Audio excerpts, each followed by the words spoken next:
혹시 명상이라고 하면 가부좌를 틀고 앉아 엄숙하게 침묵을 지켜야만 하는 무거운 수행처럼 느껴지시나요? 혹은 끊임없이 떠오르는 생각들 때문에 명상은 나에게 맞지 않는다고 포기해버린 적은 없으신가요? 사실 우리가 찾는 진정한 평화는 어딘가 먼 곳에 있는 것이 아닙니다. 바로 지금 당신이 숨쉬고 있는 이 순간 속에 이미 완벽하게 존재하고 있죠.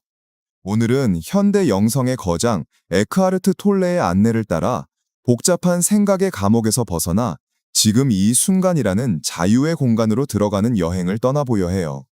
이 영상이 끝날 때쯤이면 당신의 마음속에 고요한 평화가 깃들기를 바랍니다. 편안한 마음으로 귀 기울여 주세요.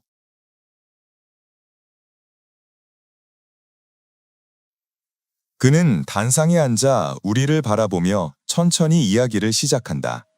그의 눈빛은 고요하고 목소리에는 깊은 울림이 있다. 그는 화면에 띄어진 현재의 힘이라는 제목을 보며 미소 지었다. 이 시간은 어딘가 다른 곳으로 떠나는 여행이 아니다. 보통 명상이라는 단어를 들으면 사람들은 특별한 자세를 취하거나 일상에서 벗어난 상태를 떠올리곤 한다. 하지만 우리는 언제나 지금이라는 시간 속에 살고 있다. 그러니 우리가 할 명상은 그저 지금 이 순간과 하나가 되는 것이다. 삶에서 가장 놀라운 비밀은 바로 지금이다. 그러나 역설적이게도 대부분의 사람들은 이 가장 중요한 진실을 습관적으로 간과하게 살아간다. 우리의 일상적인 의식 상태, 어쩌면 약간은 제정신이 아니라고도 할 수 있는 그 상태에서 사람들은 현재를 그저 미래로 가기 위한 수단이나 장애물 정도로 여기곤 한다. 하지만 생각해보라. 당신의 삶 전체는 오직 지금으로만 이루어져 있다. 과거는 기억 속의 지금이었고 미래 역시 다가오는 순간 지금이 된다. 결코 지금이 아닌 시간은 존재한 적이 없으며 앞으로도 존재하지 않을 것이다. 그럼에도 불구하고 많은 이들은 현재의 순간을 불만스러워하거나 적극적으로 싫어하며 살아간다. 이것이 바로 우리가 겪는 고통의 근원이다. 에크하르트 톨레는 잠시 말을 멈추고 청중들이 자신의 내면을 들여다볼 수 있도록 기다려 주었다. 그리고는 더 깊은 차원으로 우리를 안내했다. 이제 지금 이 순간으로 들어가는 여정을 시작해보자. 이것을 오늘 우리의 명상이라고 부르자. 첫 번째 단계는 아주 단순하다. 당신의 감각을 깨우는 것이다. 지금 당신을 둘러싼 환경을 인식해보라. 시각, 청각, 그리고 피부에 닿는 공기의 느낌까지. 생각으로 판단하지 말고 그저 바라보라. 아, 저기 저 의자가 있구나.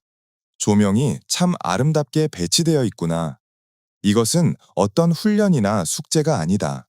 그저 있는 그대로를 알아차리는 것이다. 이렇게 주변의 공간과 사물을 있는 그대로 인식할 때 우리는 생각의 흐름에서 벗어나 지금이라는 공간으로 들어서게 된다.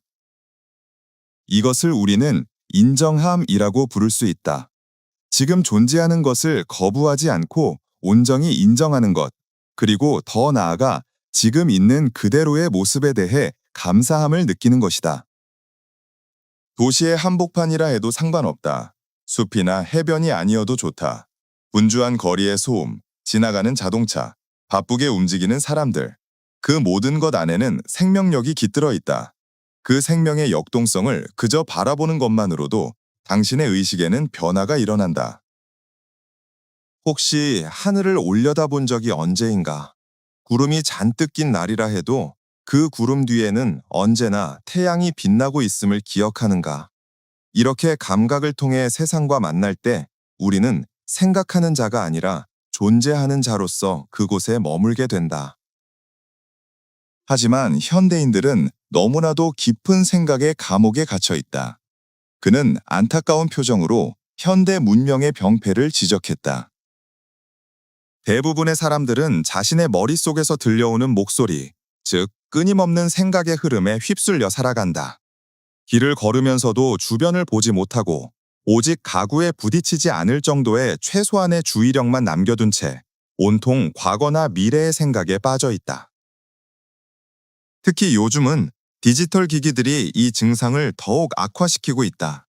띠링 하는 문자 알림음, 쉴 새 없이 쏟아지는 이메일, 누군가가 SNS에 올린 저녁 식사 사진들.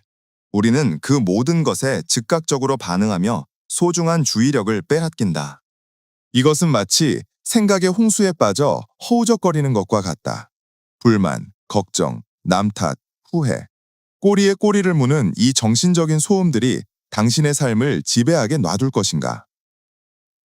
만약 10년, 20년, 아니 평생을 그렇게 산다면 당신은 어떤 존재가 되겠는가? 아마도 늘 불안하고 화가 나 있으며 영원히 채워지지 않는 결핍감에 시다니는 사람이 될 것이다. 이것이 바로 에고가 만들어내는 지옥이다. 그렇다면 어떻게 해야 다시 깨어날 수 있을까? 그는 우리에게 실질적인 방법을 제시했다. 바로 내면의 몸을 느끼는 것이다.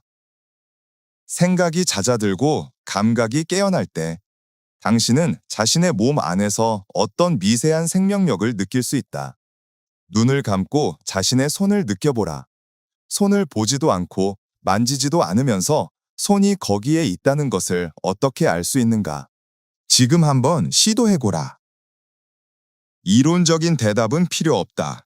오직 체험반이 답이 된다. 주의력을 머리에서 손으로 옮기면 그곳에서 따뜻하고 미세한 진동, 즉 살아있음, 얼라이브니스를 느낄 수 있다. 손에서 발로, 그리고 온몸으로 그 느낌을 확장해보라. 이것이 바로 당신의 내면을 흐르는 생명 에너지다. 이 내면의 감각은 닷 앵커와 같다. 거친 생각의 파도가 몰아칠 때 당신을 지금 이 순간에 단단히 붙들어 메어주는 단말이다. 잠들지 못하는 새벽 3시, 불안한 생각들이 당신을 습격할 때를 떠올려 보라. 내 인생은 실패했어. 내일 일은 어떡하지? 이런 생각들은 마치 몹시 중요한 것처럼 위장하고 당신의 주의를 낚아채려 한다. 하지만 당신이 깨어 있다면 그저 그 생각이 지나가도록 내버려 둘 수 있다. 그리고 당신의 선택에 따라 주의력을 다시 내면의 몸, 그 생생한 느낌으로 돌려놓을 수 있다. 그때 고통은 사라지고 깊은 평온이 찾아온다. 이제 우리는 더 깊은 차원으로 내려간다. 감각을 느끼고 내면의 에너지를 느끼는 것보다 더 근원적인 지금의 본질은 무엇인가? 그것은 바로 생각과 생각 사이의 공간을 발견하는 것이다. 생각이 끊어진 그 찰나의 순간, 혹은 생각이 일어나기 이전의 그 고유한 배경, 그곳에 당신의 진정한 본질이 있다. 당신은 당신의 개인적인 역사, 즉 과거의 기억 덩어리가 아니다. 이름, 직업, 살아온 이야기, 그것들은 당신의 껍데기에 불과하다. 진정한 당신은 그 모든 경험을 가능하게 하는 순수한 인식, 어웨어니스 그 자체다. 스스로에게 물어보라. 나는 지금 내가 인식하고 있다는 사실을 인식하고 있는가? 나의 과거 기억을 모두 지운다면 지금 이 순간 나라고 느껴지는 것은 무엇인가? 그것은 형태가 없다. 그것은 텅 빈 공간과 같지만 비어있는 것이 아니라 가능성으로 충만한 깨어있는 공간이다. 이것을 우리는 현존, 프레전스라고 부른다. 당신이 이 순수한 존재감을 자각할 때 비로소 당신은 에고라는 가짜 자아에서 해방된다. 에고는 늘 과거의 상처를 굽씹으며 자신을 피해자로 만들거나 남보다 우월해지려 하며 자신을 증명하려 든다. 나는 이런 고통을 겪었어. 내 이야기가 더 특별해. 라며 고통을 통해 자신의 정체성을 강화하려 한다. 하지만 붓다가 말했듯 그 자아는 환상이다. 실체가 없는 마음의 구조물일 뿐이다. 예수 또한 말했다. 하나님의 나라는 볼 수 있게 임하는 것이 아니다. 왜냐하면 그 나라는 바로 당신의 내면에 당신의 본질인 그 순수한 의식 자체이기 때문이다. 당신이 바로 그것이기에 당신은 그것을 대상화하여 볼 수 없다. 눈이 스스로를 볼 수 없는 것과 같은 이치다.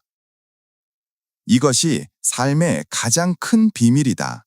당신은 당신의 생각이 아니다. 당신은 그 생각을 지켜보는 고요한 주시저다. 이 깨달음은 당신을 자유롭게 한다. 더 이상 작고 초라한 나에 갇혀 두려워할 필요가 없다. 당신의 본질은 우주적인 현존과 하나이기 때문이다. 마지막으로 누군가 붓다에게 물었다. 신은 존재합니까? 그 질문에 붓다는 침묵했다.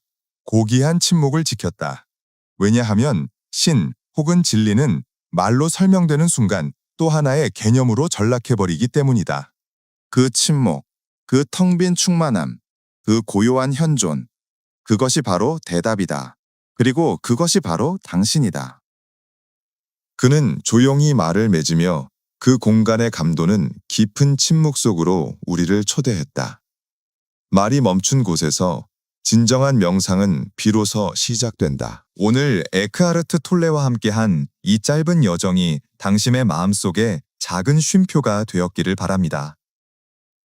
오늘 이야기 중 당신의 마음을 가장 깊게 울린 구절은 무엇이었나요?